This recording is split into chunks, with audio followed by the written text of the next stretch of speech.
사랑하는 성도 여러분, 오늘부터는 레위기의 제사법에 대한 말씀을 증거합니다.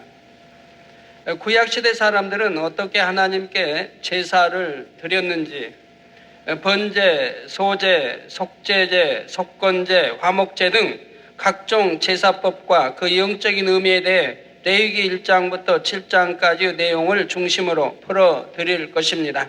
많은 성도님들은 성경을 통독할 때에도 이 레위기를 이해하지 못해서 답답해했던 경험들이 있으실 것입니다. 열심히 읽어봐도 무슨 말인지 잘 알 수도 없고, 이런 내용을 우리가 무엇 때문에 읽어야 하는지도 깨달을 수 없기 때문이지요.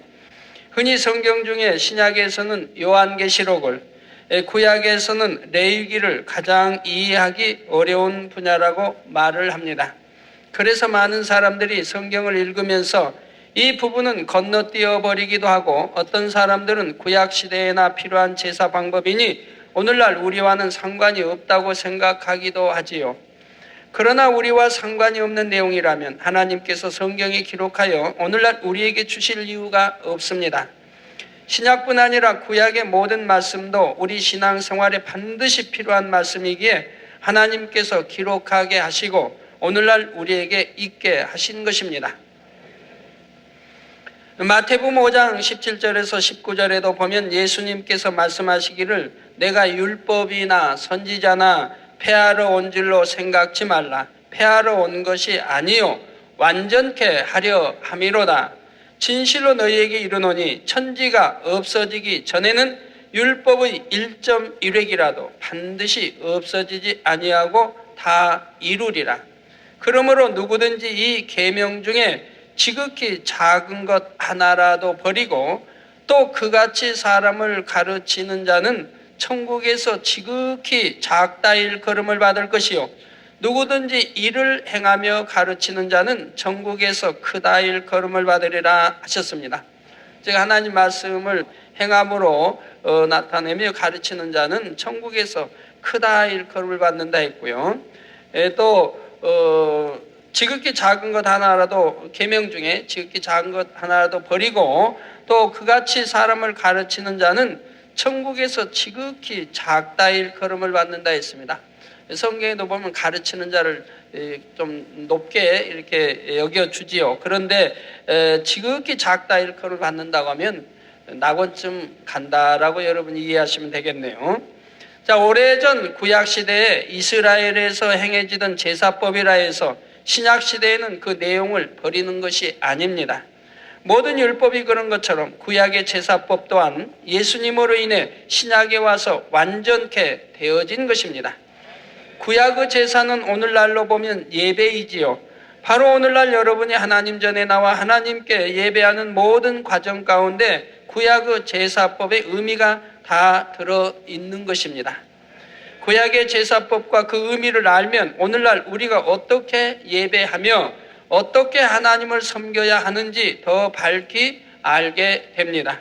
바로 아버지 하나님을 친히 만나고 체험하며 축복받는 지름길을 깨닫게 되는 것입니다. 사랑하는 성도님들은 앞으로 증거되는 말씀을 통해 하나님의 뜻에 합당한 예배의 방법들을 잘 깨우쳐 나가시기 바랍니다. 그래서 하나님께서 여러분의 예배를 기뻐 받으시고 여러분의 영혼이 잘되게 하시며 영육간에 마음껏 축복 주시기를 주님의 이름으로 축원합니다. 먼저 본문 말씀이 기록된 레위기란 어떤 책인가부터 알아보겠습니다. 레위기는 모세가 하나님의 신에 감동되어 기록한 모세 오경, 곧 창세기, 출애굽기, 레위기, 민수기, 신명기 중 하나입니다. 레위는 이스라엘의 조상인 야곱이 낳은 12아들 중 셋째 아들인데 하나님께서는 셋째 아들 레위의 후손들을 이스라엘 백성들 중에서 따로 구별해 내셨지요. 그래서 대제사장이나 제사장을 비롯하여 성전의 문직이나 찬양하는 사명, 그 밖에 성전과 성물을 관리하는 등 하나님과 관련된 여러 가지 업무를 다 레위의 후손들 중에서 감당하게 하셨던 것입니다. 오늘날은 이제 불러서 여러분이 내의적으로 있는 분들이 다 이런 사명을 감당하고 있고 또 레위족이라 하시면 되는 것입니다. 전에는 제가 이제 개척 전에 또 신앙사 초신자 때부터 성경 읽으면서 모세 선지자는 어떻게 이렇게 창세기, 레위기, 뭐 신명기, 출애굽기 이런 모세 오경을 이렇게 기록을 했을까? 어떻게 하나님의 뜻을 이렇게 밝게 알아서 기록을 했을까 하고 굉장히 궁금해했습니다. 물론 하나님과 교통하며 또 율법을 받아내리고 했으니까 기록하긴 하겠는데 그렇게 세밀하게 하나하나를 이렇게 기록을 했을까라고 제가 궁금했었는데 요즘은 안 그렇죠. 그런데 저도 하나님께서 이제 그 성경에 기록되어진 거 다 풀어주실 뿐만 아니라 그 외에도 그 이전에 태초 이전부터 쭉 해서 하나하나를 다 설명해 주시니까 이제 저도 다 이해가 됩니다. 사도 바울도 어떻게 성경 14권을 그렇게 기록했을까 하는데 다 지금은 이해가 되고요. 이렇게 하나님으로부터 교통받아서 기록을 했구나라고 알게 되지요. 모세 오경도 바로 하나님이 모세와 함께 이렇게 밝게 알려주시기 때문에 기록할 수 있었던 것이죠. 자, 백성들을 대신해서 하나님 앞에 나가 제사를 주장하는 것도 레위족 속의 제사장들이었고, 성전과 성물들 그리고 이스라엘 백성이 하나님께 구별하여 드린 모든 것들을 레위 족속 중에서 맡아 관리했습니다. 이렇게 제사를 주장하는 방법과 하나님의 성물들을 관리하는 방법이 바로 레위기에 기록되어 있는 것이지요. 오늘날 이 레위기의 말씀은 다만 주의 종이나 실제 교회에서 근무하는 직원들뿐만 아니라 주를 믿는 여러분 전체에게 다 해당되는 말씀입니다. 베드로전서 2장 5절에 너희도 산 돌같이 신령한 집으로 세워지고 예수 그리스도로 말미암아 하나님이 기쁘게 받으실 신령한 제사를 드릴 거룩한 제사장이 될지니라 하신 말씀처럼 예수 그리스도를 통해 구원받은 모든 자녀들은 구약시대의 제사장들처럼 하나님께 친히 나아갈 수 있게 되었기 때문입니다. 그러니 하나님과의 거룩한 관계를 어떻게 유지할 것인가? 레위기에 기록된 하나님의 뜻을 우리도 알아야 하는 것이지요. 이 레위기는 크게 두 분야로 구분이 됩니다. 먼저 앞부분은 우리의 죄가 어떻게 사해지는가 하는 분야를 다루고 있습니다. 그래서 죄를 사하기 위한 제사법을 기록하고 있고 하나님과 백성 사이에서 제사를 담당하는 제사장의 자격과 의무에 대한 내용이 기록되어 있지요. 그리고 두 번째 분야는 죄에 대해 기록하고 있습니다. 하나님께 택함받은 거룩한 백성들이 범하지 말아야 할 많은 죄들을 상세히 기록하고 있지요. 이는 신약 성경 전체와도 구성이 비슷합니다. 신약의 앞부분은 우리 죄의 문제를 해결하기 위해 예수님께서 십자가 지신 내용이 나오고 뒷부분은 육체의 일을 비롯하여 육신의 일들까지 각종 죄들을 낱낱이 기록하고 있지요. 우리가 듣고 알아서 버릴 수 있도록 죄들을 상세하게 기록해 주신 것입니다. 성도 여러분, 레위기는 아주 중요한 분야입니다. 레위기에 설명된 제사법은 오늘날 우리가 어떻게 예배 드려야 하는가 그 방법론을 설명하고 있는 것과 같습니다. 오늘날 우리가 예배를 통하여 하나님을 만나고 응답과 축복을 받는 것처럼 구약시대에는 제사를 통해 제사함을 받고 하나님의 역사를 체험했지요. 그러나 예수 그리스도 이후에는 성령님이 우리 안에 오심으로 우리가 신령과 진정으로 예배를 드림으로 성령의 역사 가운데 하나님과 교통할 수 있게 되었습니다. 히브리서 10장 1절에 율법은 장차 오는 좋은 일의 그림자요 참 형상이 아니므로 해마다 늘 드리는 바 같은 제사로는 나아오는 자들을 언제든지 온전케 할 수 없느니라 했습니다. 본체가 있으면 그림자가 있는 것처럼 오늘날 예수 그리스도를 통해 우리가 예배드릴 수 있게 된 것이 바로 본체요. 구약에는 그림자인 제사를 통해 하나님과의 관계를 이어갔다는 사실입니다. 그런데 하나님께 드리는 제사는 하나님께서 원하시는 규정대로 드려야 합니다. 어떻게 제사를 드려야 하나님 앞에 합당하고 하나님께서 기뻐하실 것인가? 다 영계의 법칙 가운데 정해진 방법이 있는 것이지요. 하나님께 제사한다고 해도 사람이 자기 방법대로 한다면 하나님께서 받지 않으십니다. 내가 아버지 앞에 제사 드린다고 하면서, 즉 예배한다고 하면서 하나님이 받으시지 않는 예배를 드린다고 한다면은 아무 소용이 없는 것이죠. 내가 드린 예배가 하나님이 기뻐 받으셔야 한다 이 말입니다. 내가 드리는 제사를 하나님이 기쁘게 흠양하셔야 한다 이 말입니다. 그래서 여러분이 말씀을 알아야 되고, 말씀을 들어서 내가 신령과 진정으로 하나님 앞에 예배하고 있는지, 그래도 내가 복을 못 받고 있는지, 그래도 내가 치료받지 못하고 있는지를 여러분들이 아셔야 합니다. 창세기에 보면 아담의 아들 가인과 아벨이 각각 제사를 드렸는데, 하나님께서는 아벨의 제사는 받으셨지만 가인의 제사는 받지 않으셨다 했습니다. 가인은 자기 마음대로 제사를 드렸고, 자기 생각이 좋은 대로 제사를 드렸고, 아벨은 하나님의 뜻을 따라 제사를 드렸기 때문에 하나님이 아벨의 제사를 받으신 것이라 이 말입니다. 하나님의 방법이 아닌 자기 방법대로 드렸으므로 가인의 제사는 연락되지 않은 것입니다. 오늘날 예배도 마찬가지로 하나님께서 원하시는 예배 방법이 있는 것이고, 그 방법에서 벗어나 사람의 마음대로 변질되면 하나님과는 상관이 없습니다. 그러면 응답도 없고 축복도 없는 것이지요. 우리가 응답받고 축복받을 수 있는 예배, 곧 하나님께서 원하시는 예배는 어떤 예배인가?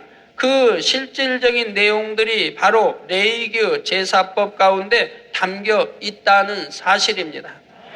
물론 제사법 가운데 담긴 영적 의미들을 하나하나 배우지 못했다 해도 하나님을 사랑하고 성령의 음성을 밝히 듣는 분들은 이미 바른 예배를 드리고 있습니다. 저는 초신자 때부터 성령의 음성을 들어 나갔는데 주로 대예배 드릴 때 성령의 음성을 들어 나갔습니다. 그때 꼭 어떤 계시를 주세요. 처음에는 이제 분별을 못했는데 몇 차례 이제 훈련을 통해서 이것이 하나님이 주신 음성이구나 하는 것을 알아듣게 이제 되었는데, 주로 예배 시간에 많이 주십니다. 여러분도 신령과 진정으로 예배할 때 바로 성령의 음성을 밝히 들을 수 있고, 또 내일에 되어질, 앞으로 되어질 일들도 밝히 들을 수 있다는 얘기입니다. 성령께서 주관하시는 대로 쫓아 행하니 자연히 하나님께서 원하시는 예배의 방법대로 드리게 되는 것이지요. 그러나 바른 예배를 드리지 못하는 사람들도 많이 있고, 부분적이나마 잘못된 분야들이 있기 때문에 말씀을 통해 잘 깨달아 정립하시기를 바라는 것입니다. 사랑하는 성도 여러분, 그러면 지금부터 본문을 살펴보겠습니다. 레위기 1장 1절, 여호와께서 회막에서 모세를 부르시고 그에게 일러 가라사대. 여기서 여호와란 삼위일체의 하나님 중 특별히 성부 하나님을 의미하는 명칭입니다. 또한 개인적인 의미보다는 집단적이고 광범위한 의미로 사용하시는 하나님의 이름이지요. 곧 어느 특정한 사람의 하나님만이 아니라 이스라엘 전체의 하나님, 더 나아가 전 인류의 하나님으로 나타내실 때 여호와라는 명칭을 쓰신 것이고, 또 전지전능하시다든가 천지 만물을 창조하셨다, 이런 신성적인 면이 더 많이 포함된 명칭입니다. 그래서 여호와께서 모세를 회막에서 부르셨다 했는데, 그러면 회막은 무엇일까요? 또 모세는 이스라엘을 대표하기도 하지요. 하나님께서 모세를 부르실 때에 시내 산에서 부르실 수도 있고 하늘로부터 부르실 수도 있는데, 회막에서 부르셨다는 것은 무슨 의미입니까? 회막은 출애굽 이후 광야에서의 성전입니다. 출애굽 당시 모세와 함께 출애굽한 이스라엘 백성들은 아직 가나안에 정착한 것이 아니라 광야에서 머물고 있었습니다. 자신들이 거할 집도 천막을 쳐서 잠시 머물다가 무리가 이동할 때는 천막을 걷어서 들고 갔지요. 하나님의 성전 역시 고정된 건물로 지은 것이 아니라 언제라도 이동할 수 있도록 장막으로 성전을 지었습니다. 이 장막으로 된 성전이 바로 회막이지요. 그러니까 하나님께서는 지금 성전으로부터 모세를 부르고 계신 것입니다. 회막 안에는 성소가 있습니다. 그 성소를 지나 안으로 들어가면 지성소, 곧 지극히 거룩한 장소가 있는데 지성소 안에는 하나님의 언약궤가 있습니다. 지성소 안은 전체가 금으로 단장되어 있으며 전체가 다 깨끗하고 밝은 빛깔로 꾸며져 있고 항상 불을 켜 놓았습니다. 그렇기 때문에 여러분은 이제 더군다나 이제 성소 또 지성소는 밤낮 없이 24시간 불을 켜 놓아야 됩니다. 우리 본당도 물론 그리 하겠죠. 전기 절전한다고 좀 전기 아낀다고 밤에 불을 끄는 일이 있습니까? 뒤편 끄도 되겠지만 이 지성소가 영적으로 보면 지성소라고 할 수 있는 단은 밝게 해놔야 된다 이 말입니다. 어두우면 안 돼요. 제가 전에도 교회를 두루 이렇게 살펴본 적이 있는데 교회에 들어가면은 주일날 말고 평일에는 교회 들어가면 꺼놔요 불을. 하고 어둠침침해 뒤에서 보면 보이질 않아요. 대부분 문 잠궈 놓고 아니면 열려 있어도 깜깜해요. 근데 우리 성전은 그러지 않을 줄로 알아요. 항상 지성소에 불이 켜져 있어야 합니다. 그래서 지성소 안은 전체가 금으로 단장되어 있고 얼마나 화려하겠습니까? 전체가 다 깨끗하고 밝은 빛깔로 꾸며져 있고 항상 불을 켜놓았다 이 말입니다.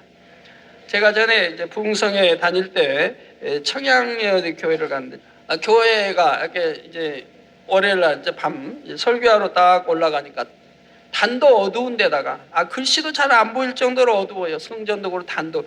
그런 데다가 뒤에 이렇게 성전 휘장이 까만색인 거예요. 아주 그냥 까만색으로 딱 쳐져 있는 거예요. 아주 소름이 오싹 끼치더라고요.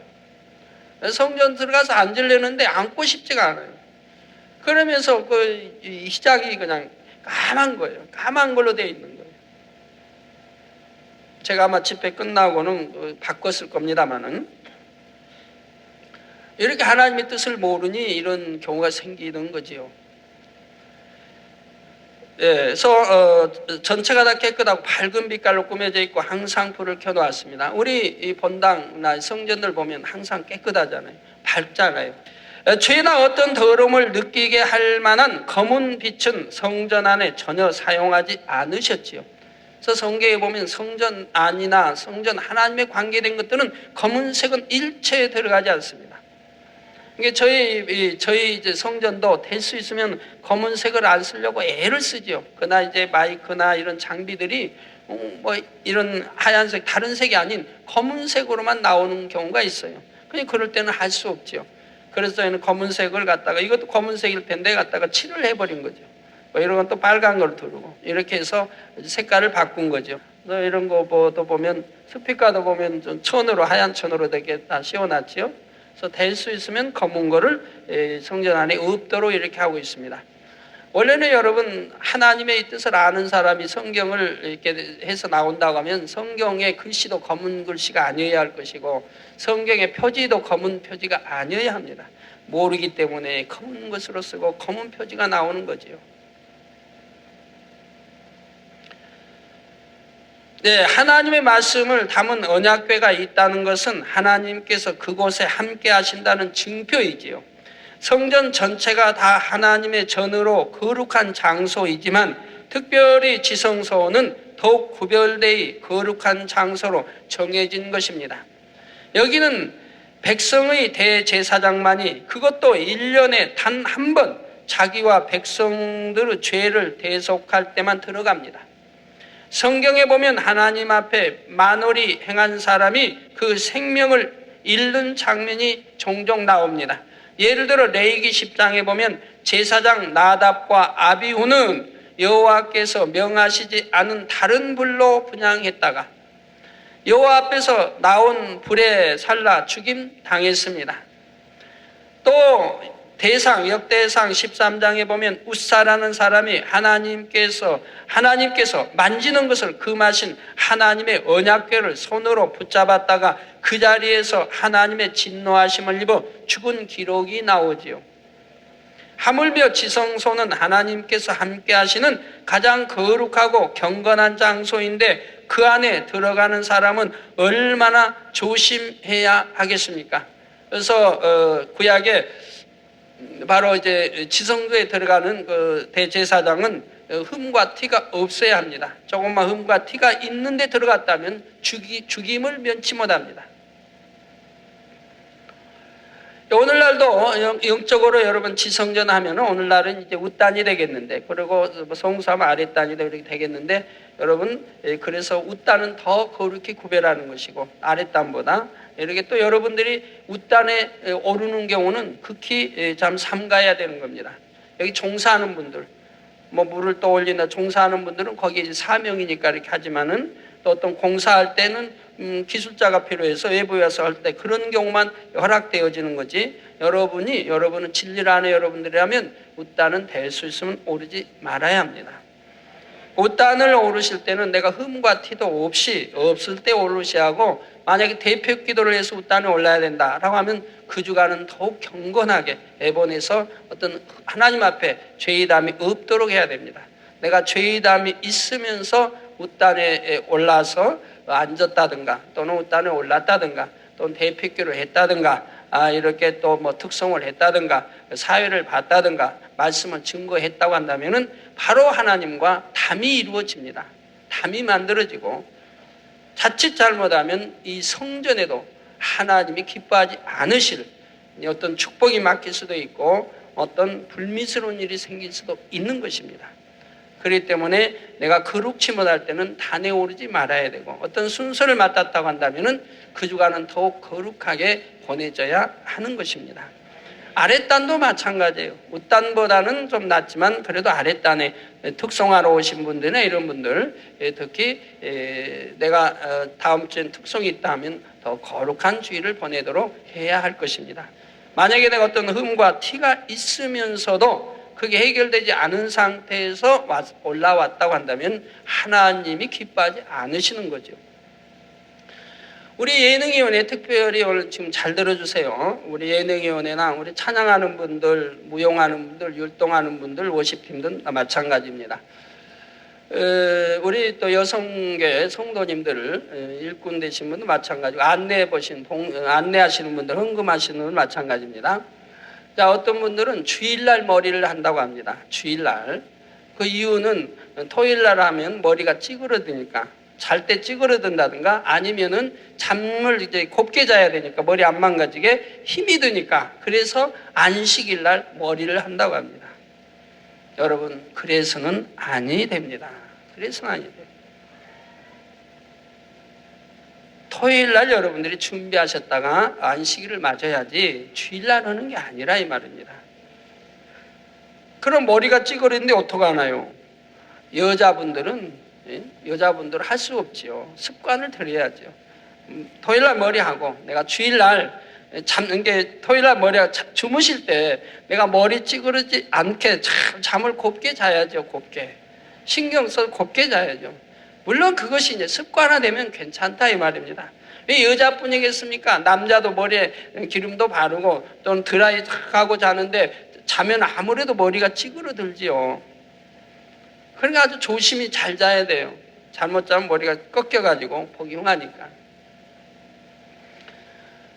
그래서 그걸 뭐 여성분들은 할 수 없죠. 감수하고 그래도 토요일날 준비하고, 그리고 잠을 곱게 자는 습관을 들이시면, 어차피 그래야 한두 번 치는 거 아닌데 안식일 늘 맞아야 하는데 이렇게 하셔야 되죠. 근데 부득벌레가 주일날 머리를 하게 됐다고 한다면은, 여러분 집에서 나오실 때 머리 만지고 다 청소도 하고 하잖아요. 그게 죄는 아닙니다. 죄는 아니에요. 여러분 주일날은 청소 안 해요? 여기 참 율법 잘못 알고 지키는 주일날 청소도 하면 안 되고 뭐 하면 안 되고 죄라고 여기는, 그래도 불도 피우면 안 되고. 여러분 그래요? 그러면 월요일날 청소합니까? 주일날 안 하고? 이불도 안 개요? 그런 거는 죄가 되지 않는 거지요. 그런데 그 머리 만진다고 뭐 죄가 됩니까? 그건 죄는 아닙니다. 죄가 아닌데 여러분들 제가 들어보니까 여러분들이 주일날 머리는 이렇게 하고 돈을 거래 주고받는다는 돈을 머리하고 돈을 주고받는다. 어떤 분들은 또 안식일을 잘 지킨다고 미리 준대요. 토요일날 주고 일요일날 머리한. 또 어떤 분들은 안식일은 지나고 월요일날이나 화요일날 이제 준다는 거죠. 그럼 그거는 안식일 지킨 겁니까? 그건 매매한 거 아닌가요? 매매한 겁니다. 역시 안식일을 범한 거지요. 그럼 나는 꼭 일요일날 안식일날 머리해야 되는데 그때는 어떻게 할까요? 그때는 우리 미용인 성계가 있잖아요. 그분들이 와서 봉사를 해주죠. 무료 봉사라 이 말이에요. 돈 받고 하는 게 아니고 무료 봉사. 그럼 무료 봉사를 해주셔야 하고 무료 봉사를 받아야 됩니다. 어떤 창림 때 행사가 있다든가 해서 부활절 어떤 행사가 있어가지고 있는데 단체로 머리를 해야 할 경우가 있어요. 전날 해도 소용이 없는 경우가 있다. 머리형을 바꿔야 돼요. 어떤 선극을 한다. 가지고 머리형을 그때 바꿔야 하는 경우가 있어요. 그럴 때는 어찌합니까? 그럴 때는 우리 미용인 성계의 협조를 받아서 여러분들이 머리를 이렇게 만질 수 있어야 하는데 그 대신 동거래는 해서는 안 된다 이 말이에요. 전날 해도 안 되고 다음 날 해도 안 되고 무료 봉사를 해 주셔야 할 것이라 이 말이에요. 무료로 이럴 경우에는 매매 행위가 아니기 때문에 안식일을 어긴 게 아닌 것이지요. 여러분 안식일을 어기고 아니 전날 돈 줬는데요 뭐 아니면 내일 줄 건데요 뭐 이러시고 머리를 했다고 한다면은 그분은 벌써 앉아 있을 때 신령과 진정으로 예배 드리는 게 아닙니다. 즉 하나님이 받으시지 않으신다면 그분은 이미 안식일을 어겼다 이 말입니다. 그래서 거룩히 복 주는 날인데 안식일을 거룩히 지키면 하나님 복을 주신다 했는데 복을 못 받는 거예요. 그래서 꼭 안식일을 어긴 것이고요. 또 이제 주로 이제 환자 되신 분들 또 이제 굉장히 이제 암 같은 거 말기다 전이 됐다 이런 이제 중환병들이 오시면 제가 물어보지요. 안식일을 지키십니까? 지킨다고 그래요. 안식일을 거룩히 지키십니까? 네, 아멘 지킨다고 그래요. 근데 제가 묻는 의도는 그게 아니에요. 우리 하나님이 기뻐 받으시는 신령과 진정으로 안식일을 지키고 있는가, 예배하고 있는가를 묻는 거예요. 내가 볼 때 절대 그렇게 안식일 지키는 사람이 아니에요. 그런데도 물으면 안식일을 지킨다고 말해요. 또 옆에서 가족이 대신 대답을 잘 해줘요. 가끔 본인은 가만히 있는데 가족들이 우리 남편이 누구는 안식일 잘 지켜요. 한 번도 빠지지 않아요. 옆에서 또 나서서 대답해줘요. 어떻게 남편의 그 중심을 잘 아세요? 신령과 진정으로 예배 드렸는지 어떻게 아시냐 이 말이에요. 가족이나 아내된 분이 먼저 그냥 급하게 대답하신 분이 꽤 있는데 그러면 안 되지요. 제가 묻는 것은 신령과 진정으로 예배를 드리고 있는지를 묻는 거예요. 거룩한 안식일을 지키는지를 묻는 거예요. 근데 안식일 날 와서 몸은 와서 예배는 드리는 것 같은데 내 생각은, 내 마음이나 생각은 딴 데 있다 이 말이에요. 아이고 오늘 빨리 가서 슈퍼를 열어야 내가 돈을 벌 텐데 빨리 끝나고 가야 할 텐데 아니면 친구와 오늘 만나기로 했는데 중요한 거래 언약이 있는데 한다든가 오늘은 어디 야구 시합이 결승이 있는데 내가 꼭 보고 싶은데 그거 빨리 끝나고 봐야 되는데 한다든가 이렇게 다른 생각하고 있는 잡념 속에서 예배를 드린다고 하는 그건 신령과 진정으로 예배드리는 게 아니죠.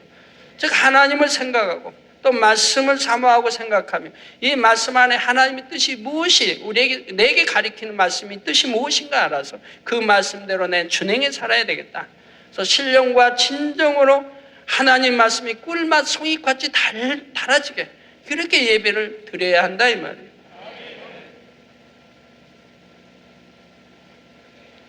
그런데 그게 아니라 이 말이에요. 다른 생각하고 있다면 그러면서 내가 하나님 날 안식일을 지켰습니다 하면 하나님께서 뭐라고 하시겠느냐 이 말입니다. 하나님 우리 중심을 다 보고 계시는데 더 간단히 비유들을 설명할게요.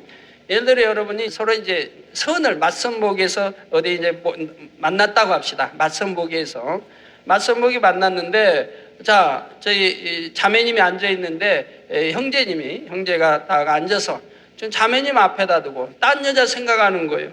자기 이제 사랑한 딴 여자를 생각하고 있다 해봐요. 그리면서 생각하고 있다. 말은 형식으로 대답하고 있고. 그다음에 이걸 앞에 자매님이 몰라 그렇지, 자매님이 그 마음을 읽는다고 한다면 어떻게 해야 될까요?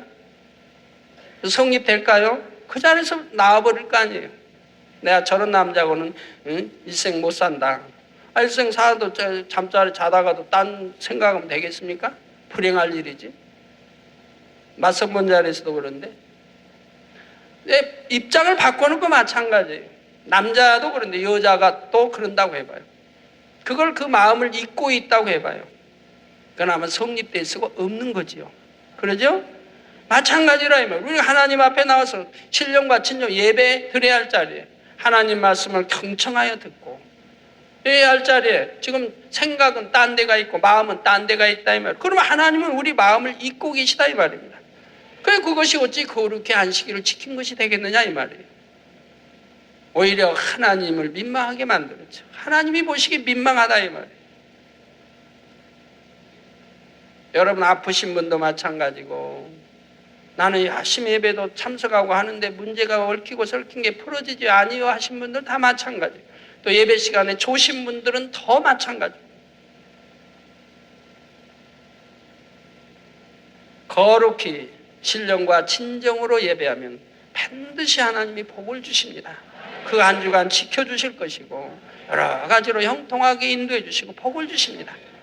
거기에다 분명히 여러분이 온전한 11조를 한다면 분명히 그 집은 창고문을 하늘의 창고문을 열어 하나님이 그 창고에 가득 채워주신다고 말라기 약속한 대로 분명히 그렇게 역사해 주시는 것입니다.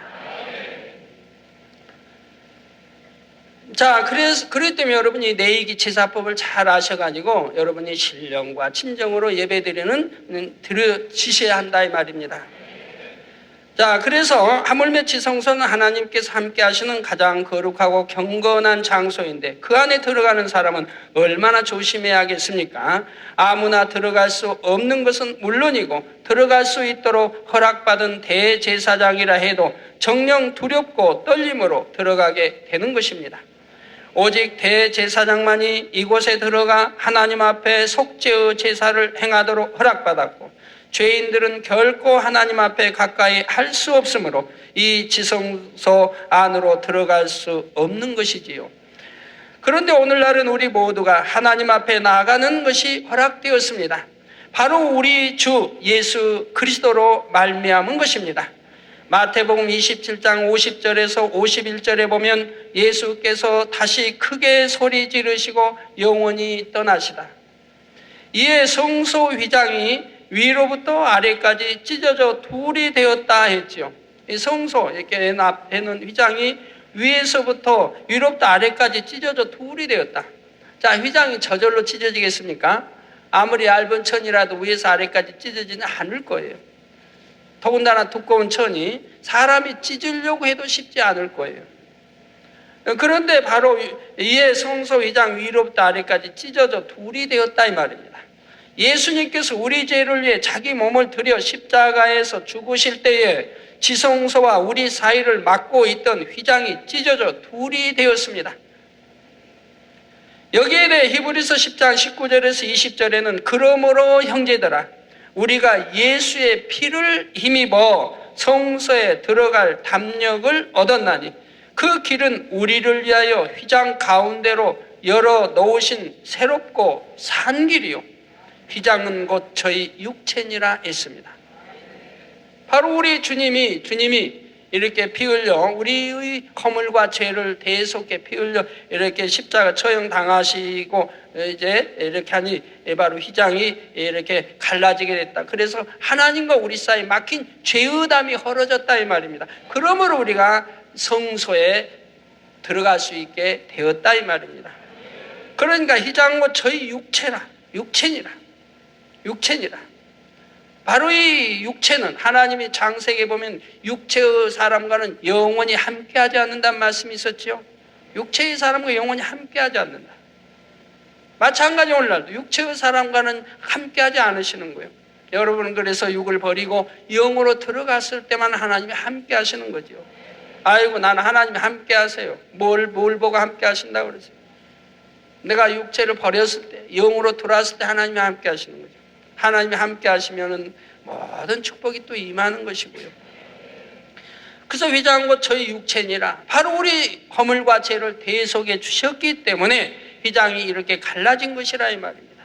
그리고 우리는 이제 하나님의 영의 사람들로 이 지성소의 성소에 들어올 수 있는 담력을 얻게 되었다 이 말입니다. 예수님께서 그 몸을 들여 죽으심으로 인해 휘장이 찢기고 죄인된 우리가 거룩하신 하나님 앞으로 나갈 길이 열린 것입니다. 전에는 제사장만이 하나님께 나갈 수 있었지만 이제 백성들도 언제든지 하나님과 친히 교통을 이룰 수 있게 되었습니다. 그러니까 다른 중보자를 통해서 기도하거나 죄사함을 받아야 할 필요가 없고 구원받은 우리가 하나님께 직접 기도하면 되는 것입니다. 그런데 오늘날 이제 천주교 같은 데 보면 하나님께 직접 기도하는 게 아니에요. 거기는 신부를 찾아가서 고해성사를 하고 있어요. 내가 죄를 지었으면 신부님을 찾아가서 나 이런 죄를 지었습니다. 용서해 주세요 한다 이 말이에요. 신부가 하나님의 대신을 하고 있어요. 그럴 수는 없죠. 우리가 하나님께 직접 회개하는 거예요. 내가 죄를 고백하고 하나님께 고백하고 내가 죄를 돌이켜야 된다 이 말입니다. 하나님께 하는 거지 사람에게 오는 게 아닌 것이라 이 말이에요. 신부에게 하는 게 아니라 이 말이에요. 그러니 참 천주교 신부님들은 참 고통스럽겠어요. 자기 양떼들이 무슨 죄를 지었는지 다 들어야 되니까 또 듣고 있으니까 아이고 저자는 살인자인데 그리고 숨기고 있는데 다 알 거 아니에요. 아이고 저건 도둑질했는데 신부님은 자기 양떼가 뭐하고 있는지 다 들어야 되고 안다 이 말이에요. 신부님도 고역이겠지만 자 그러면 신부 앞에 가서 그렇게 죄를 그렇게 고하고 그러면 죄사함이 되어지는 겁니까? 죄사함이 되는 거예요? 안 됩니다. 죄사함이란 성경에 기록되어진 대로 하나님은 빛이시니 우리도 빛 가운데 행할 때 예수의 흘리신 보혈의 피가 우리를 모든 죄에서 깨끗게 하신다 이 말. 우리도 빛 가운데 행할 때, 즉 계명을 지켜나갈 때, 하나님 말씀 가운데 살 때 주님의 보혈의 피가 우리 죄를 씻어준다고 분명히 성경에 기록하고 있는 거지. 나는 이런 살인죄를 지었습니다. 용서해 주세요 한다고 죄가 없어지는 게 아니라 내가 다음부터는 살인하지 않는 자가 돼야 하고 이렇게 회개하고 돌이켰을 때 그리고 이제는 빛 가운데 살 때 주님의 보혈의 피가 내 죄를 씻어준다고 성경은 되어 있다 이 말이에요. 이 성경을 바로 알고 바로 믿고 바로 알고 바로 믿고 바로 행해야 할 텐데 이게 알지 못하니 죄사함도 받지 못할 일을 하고 있는 것이라 이 말이에요. 그리고 죄사함 받은 줄 알아요. 1년 동안 지은 죄가 한꺼번에 고하고 그리고 나서 이제 나 죄 없다고 생각하니 이 얼마나 우스운 일이에요. 그리고 또 돌아가면 또 여전히 반복하고 있다 이 말입니다. 그리고 어떤 사람도 무더기로 하죠. 어떤 사람은 1년 내에 한 번 하기도 하고 한다고 하는데 들어보면 무더기로 하면 고하기 전에 그렇게 고해성사 하기 전에 만약에 교통사고를 당했던 심장마비로 이렇게 죽어버리면 어떻게 되는 거죠? 물론 그러지 않고 한다고 해도 죄사함 되는 게 아니지만 그런 거 왜 생각 못해요? 그건 있을 수 없습니다. 오직 우리가 하나님 앞에 자백하고 돌이켰을 때 우리 죄가 사함받는 것입니다. 예, 성도 여러분, 그러면 이 회막이 오늘날 우리에게는 영적으로 어떤 의미가 있는 것일까요? 회막은 오늘날 성도들이 예배하는 교회입니다. 또한 성소는 주를 믿고 영접한 우리의 몸이요 지성소는 성령께서 거하시는 우리의 마음입니다. 고린도전서 6장 19절에 보면 너희 몸은 너희가 하나님께로부터 받은 바 너희 가운데 계신 성령의 전인 줄을 알지 못하느냐. 너희는 너희의 것이 아니라 했습니다. 즉 여러분이 예수를 구세주로 영접하면 하나님이 성령을 선물로 주시는데 우리 마음에 인쳐 주신다고 했어요. 그러니까 우리 마음 안에 계시기 때문에 우리 마음은 거룩한 성전이라 이 말입니다. 하나님이 성령이 계시기 때문에 내 마음, 우리의 마음은 거룩한 성전이라. 우리 몸은 거룩한 성전이라 이 말입니다. 고린도전서 3장 16절 17절에 보면 너희가 하나님의 성전인 것과 하나님의 성령이 너희 안에 거하시는 것을 알지 못하느뇨. 누구든지 하나님의 성전을 더럽히면 하나님이 그 사람을 멸하시리라. 하나님의 성전은 거룩하니 너희도 그러하니라 했습니다. 즉 누구든지 하나님의 성전을 더럽히면 하나님이 그 사람을 멸하신다 했어요. 즉 우리 마음을 더럽히면 안 된다. 즉 그러니까 우리 마음을 선하게 진리로 빛으로 그래서 성결되게 마음이 할례해야 이것이 믿음이고 신앙생활이라. 마음이 할례가는 거. 그래서 내 마음을 깨끗게 가는 거. 더러진 마음을 깨끗하게 옷처럼 빠는 거. 두루마기를 빠는 거. 그래서 계시록에 우리 이제 옷을 더럽히면 어떻게 한다고 그랬어요? 생명책에서 이름을 흐려버린다 그랬죠. 아무리 생명책에 내 이름이 기록되었어도 내 옷을 더럽히면 바로 지워버린다, 흐려버린다 했어요.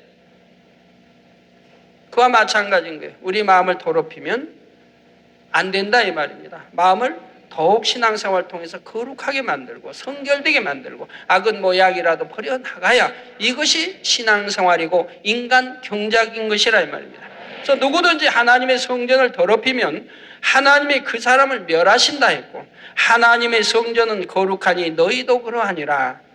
눈에 보이는 하나님의 성전을 항상 정결하고 거룩하게 지켜야 하는 것처럼 성령께서 성전 삼고 계신 우리 몸과 마음 또한 항상 정결하고 거룩하게 지켜나가야 하는 것입니다. 여러분들은 이런 영적인 말씀을 정확히 알아서 하나님 말씀대로 항상 행해 나가니 얼마나 이거 축복이에요.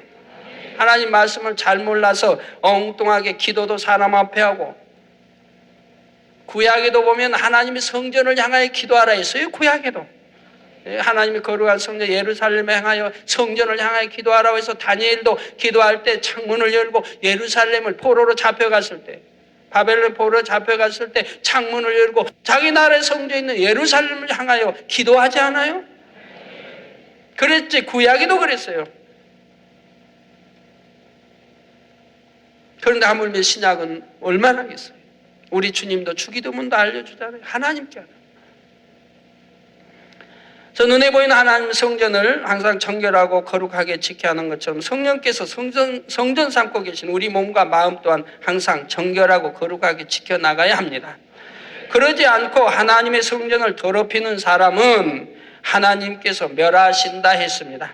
비록 성령을 받은 자녀들이라 해도 계속 범죄하여 자신을 죄악으로 계속 더럽혀 간다면 그 사람은 성령이 소멸되어 구원을 받을 수 없게 된다는 것이지요. 갈라디아서 5장 21절에도 여러 가지 육체의 일들을 설명하면서 이런 일을 하는 자들은 하나님의 나라를 유업으로 받지 못할 것이라 했지요.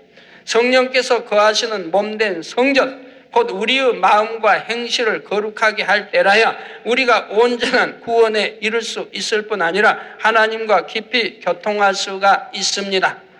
직분이나 신앙의 연수가 문제가 아니라 각자가 얼마나 마음에서 죄와 악을 벗어버리고 거룩함을 이루었는가에 따라 성령의 음성을 들으며 하나님과 교통하는 정도가 달라지는 것입니다. 그래서 본문의 여호와께서 회막에서 모세를 부르셨다는 것은 오늘날로 보면 성령께서 우리 안에서 우리를 부르시고 교통을 이루신다는 의미가 됩니다. 구원받은 하나님의 자녀라면 아버지 하나님과 당연히 교통할 수 있어야 합니다.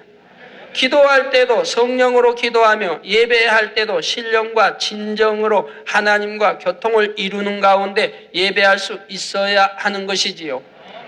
사랑하는 성도님들은 주께서 열어주신 길을 따라 항상 하나님 앞에서 깊이 교통하며 하나님의 사랑과 인도 가운데 거하시기를 부탁드립니다. 성도 여러분, 이와 더불어 한 가지 더 여러분께 당부드릴 말씀은 우리가 예배하는 이 하나님의 성전도 더욱 여러분이 거룩하고 정결하게 여겨야 한다는 사실입니다. 쓰레기나 오물로 더럽혀지지 않을 뿐 아니라 성전 안에서의 말과 행실도 거룩하게 삼가야 하는 것이죠. 여러분이 밖에서 들어올 때는 그래도 밖에서 여기도 신발 안 보냐 더 이렇게 터시고 더 깨끗하게 먼지라도 이 성전 안에 질세라 이렇게 하고 들어오실 것입니다. 여러분 어린아이들이 가지신 분들은 어린아이들 과자 부스러기 그 부스러기가 성전에 떨어질까 삼가 조심조심 하실 겁니다. 다 떨어졌다면 얼른 치우실 것이고 휴지 하나라도 떨어졌다면 바로 주워서 여러분의 가방에 넣으실 것이고요. 어찌하든 성전을 깨끗하게 하시려고 하실 것이라 이 말이에요. 내 마음을 깨끗하고 거룩하게 바로 여러분이 하실 수 있는 믿음이 있다고 한다면 눈에 보이는 성전도 깨끗하게 하시는 것이라 이 말입니다. 또 성전 안에서의 말과 행실도 거룩하게 삼가야 합니다. 그래서 성전 안에 여러분이 오셔서 하나님이 꼭 예배하는 이 전만 말하는 게 마당이 된다. 성전 안에 오셔서 사업 이야기하고 돈 번 이야기하고 이러시면 안 되는 거예요. 거룩한 하나님의 말씀으로 진리의 말씀으로 이렇게 여러분이 친교를 해야 하는 것이지요. 그래서 성전 안에서 여러분이 뭐 혈기 내도 안 되는 것이고 혹여 욕설이 오가면 더군다나 안 되고 혈기 안 되고요. 이런 것이 되어지면 여러분은 모르셔도 그것이 반드시 화로 임하게 되는 거예요. 왜? 아버지를 진노했으니 성전에서 얼마나 하나님 진노케 하신 거예요. 그러니 거기에 따른 환란이 오는 것을 보게 됩니다. 어린아이를 데리고 오신 부모님들도 성전이 거룩하신 하나님의 전이며 예배하고 기도하는 장소이므로 그 안에서는 경건하게 행해야 할 것을 아이들에게 잘 알려주셔야 할 것이고요. 이제 이어지는 레위기 1장 2절에 보면 하나님께서 모세에게 명하시는 내용이 나옵니다. 이스라엘 자손에게 고하여 이르라. 너희 중에 누구든지 여호와께 예물을 드리려거든 생축 중에서 소나 양으로 예물을 드릴지니라. 이스라엘 자손이란 다만 야곱의 자손들뿐만 아니라 영적으로 주를 믿는 모든 하나님의 자녀들을 의미하지요. 하나님을 믿는 우리가 하나님께 예물을 드리려거든 소나 양으로 드리라고 하십니다. 그런데 여러분은 예물을 드릴 때 살아있는 소나 양으로 드리는 분은 아마 없으실 것입니다. 그러면 우리가 어떻게 하면 소나 양으로 예물을 드리라 하신 하나님의 뜻에 순종할 수 있을까요? 순종해야 되겠죠. 수많은 짐승들 중에서 특별히 소나 양을 받기 원하신 하나님의 뜻은 무엇이며 소와 양에 담긴 영적인 의미는 무엇일까요? 이에 대해서는 다음 시간에 설명해 드리겠습니다. 아셔야죠. 아셔서 아버지가 받으실 만한 소나 양으로 이렇게 제사를 드리셔야 한다 이 말. 그래 아버지가 받으신다 이 말. 그러니 거기에 담긴 영적인 뜻이 무엇인가를 알아야 된다 이 말. 어떤 분은 레위기 읽으면서 이건 어려우니까 뭐 구약에나 필요한 거야. 신약에 와서는 뭐 이렇게 생각하시면 안 돼요. 구약에는 뭐 소나 양을 잡아 드렸나 보다. 뭐 신약에서는 그냥 이렇게 빳빳한 돈 드리면 좋다고 하던데 그러게 안 되는 거예요. 영적인 뜻을 아시면은 아버지가 기뻐 받으실 만한 제사를 여러분들이 드릴 수 있는 것이라 이 말입니다. 결론을 말씀드립니다. 사랑하는 성도 여러분, 요한복음 4장 23절에서 24절에 보면 아버지께 참으로 예배하는 자들은 신령과 진정으로 예배할 때가 오나니 곧 이때라. 아버지께서는 이렇게 자기에게 예배하는 자들을 찾으시느니라. 이 신령과 진정으로 예배하는 자들을 찾으신다 이 말이에요. 오늘도 지금 하늘에서 아버지가 보고 계신다며 여러분, 참 뭐 누가 신령과 진정으로 예배하는 내 아들인가 딸인가 보고 계신다 이 말이에요. 신령과 진정으로 예배드리는 아들, 딸들을 찾으시고 그런 딸들에게 내가 무엇으로 복을 줄까 하고 아버지 또 생각하게 되지요. 하나님은 영이시니 예배하는 자가 신령과 진정으로 예배할지니라 하셨습니다. 여러분이 예배할 때 형식으로만이 아니라 정말 신령과 진정으로 하나님께 예배하신다면 반드시 하나님의 축복이 임합니다. 솔로몬이 정성을 다한 1000번제를 드렸을 때에 하나님께서는 솔로몬을 기뻐하여 만나 주시고 그 마음의 소원을 응답해 주셨습니다. 전무후무한 지혜를 받았을 뿐 아니라 자기가 구하지 않은 부귀영화도 넘치도록 받았지요. 여러분이 참으로 레위기에 기록된 영적 의미를 쫓아 참된 예배를 드리신다면 하나님께서는 여러분에게도 솔로몬에게 주신 것과 같이 풍성히 축복 주시기를 원하시는 것입니다.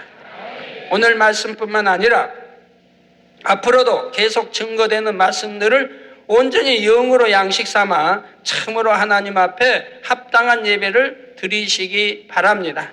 그래서 영육 간에 채워주시는 하나님의 축복이 여러분의 삶 가운데 항상 함께 하시기를 주님의 이름으로 축원합니다.